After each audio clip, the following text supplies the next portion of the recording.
You're watching 11 Alive Morning News. 11 minutes of nonstop news starts now. We've had the cold, but now some snow moving its way across parts of the southeast. Will we see any snowflakes flying here in North Georgia? We'll talk about that coming up. And Christmas may have come to an end, but that busy holiday travel period, not quite. We'll have a look at the cancellations and delays that may impact your next trip. Right now, we are bringing you the latest as a deadly winter storm sweeps across the country. The frigid temperatures causing a mess for holiday travelers, leading to flight cancellations and delays. Problems are cropping up at the world's busiest airport this morning. That is where we find 11 Alive's Molly Oak. Molly, how are travelers feeling looking at that board? A little bit of frustration at the airport this morning after a lot of cancellations. Yesterday, we've got a line to my left, lines going through security to my right, and then near the front of the airport, lines at the ticketing counter with passengers trying to rebook flights after cancellations. Dozens of folks there. Yesterday, more than 200 flights were canceled, either going to or from the Atlanta airport. Some airlines did say that they preemptively canceled flights. Plus, I want you to take a look at this video and some pictures we got from viewers. Water coming through the ceiling caused a closure at one of the gates over the weekend. It happened in Terminal E at Gate 34. Airport officials say a water leak caused a temporary closure. Now, that cause is still being investigated. According to FlightAware, this morning, 145 flights either going to or coming from Atlanta have been canceled. Some passengers saying they're giving up on flying and opting for the rental car to go back home. Aisha. All right, Molly, thank you. We wish them the best getting back home safely. So if you are traveling home for the holidays, don't bring the viruses back with you. Over the last 2 weeks, COVID-related hospitalizations, they went up 7%. To protect yourself as the holiday season winds down, here are some tips to stay safe and healthy. Assume you're flying with passengers who are sick, so mask up. COVID test before you go back to work or school, and keep medications handy. Right now, the cold weather is causing pipes to burst, creating a huge mess all across the metro. This is what it looked like when the water started raining down from the ceiling at Lenox Mall. This happened on Christmas Eve, so you know it was packed with those last-minute shoppers. Liza Lucas joining me now. Liza, what can people do right now because they're waiting, holding their breath? This happened everywhere in our neighborhood, all across the metro. That's right. We talked a lot about the precautions, but we want to turn what do you do if it happens to you? A burst pipe, it can mean major water damage, but police want to reinforce, do not call 911 because they cannot shut off water pipes not in the public right of way. So instead, here's what you should do. Shut off your water at the main water valve and cut off electricity to any impacted areas of your home.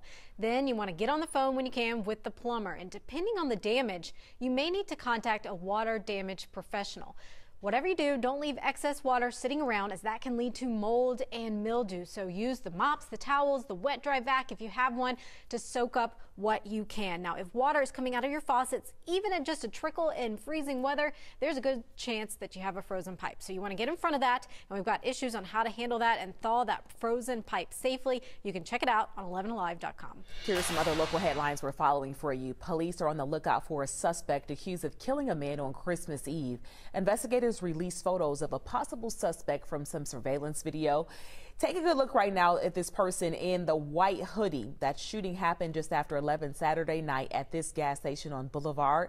We do have those images for you on 11alive.com. Police say the victim was 42-year-old John DeMond Edwards. Again, if you have any information on this, please call police. We're working to learn more about the fire in the Castlewood area of Atlanta. Atlanta Fire and Rescue, they were on the scene early this morning. That fire happened at a two-story home on Rockingham Drive in Northwest. No word yet on anyone if they were inside at the time, but we will keep working to get you those details.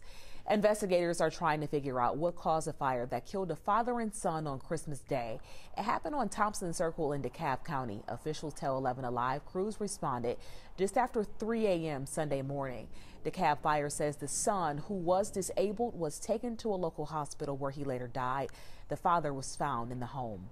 It is an iconic spot in Atlanta, but new this morning, we are giving you a closer look that may have you doing a double take the next time you walk or ride by the Krog Street Tunnel. The tunnel itself is more than 100 years old, but what's inside is changing all the time, which is why a team of Georgia State students gather there every weekend with their cameras in hand to document the changing art, a digital snapshot of the tunnel's wall and the conversations happening across Atlanta. we can then see how political, social, and cultural changes has happened across Atlanta through reading the tunnel as text. And while the tunnel itself is 400 feet long, this project has no end in sight. Happening today, families in the metro have a chance to get some free groceries. The Community Teen Coalition is holding a pop-up grocery giveaway that's happening in Atlanta in the parking lot of Kroger on Virginia Avenue from 1:15 until 3 o'clock. If you're feeling lucky this morning, go ahead out and brave the cold and get yourself a lottery ticket. According to the Mega Millions website, the current estimated jackpot is $565 million. That cash take-home option would be $293 million. That is the 6th largest jackpot in Mega Millions history. The next drawing will happen tomorrow night. And our numbers over the weekend looked like lotto numbers. Some of those numbers all the way as low as 8 degrees. Now we're starting off today at 21, 41 for the high, slowly rising with those temperatures back into the 60s, back for Thursday, Friday, Saturday, and Sunday, and even bringing a little bit of rain chances with it for the weekend. And remember, possibly a few flurries for tonight. Hopefully the sunrise gives us a good vibe and energy for the day. It's not going to heat us up, though, is it? A little bit. A little bit. All right. Andrew, I love the glasses. Thank you. Yeah, you know, my contacts got dried out because of this dry air. Had to put them on. Looks good. Stick around, everybody. Today's show is coming up next.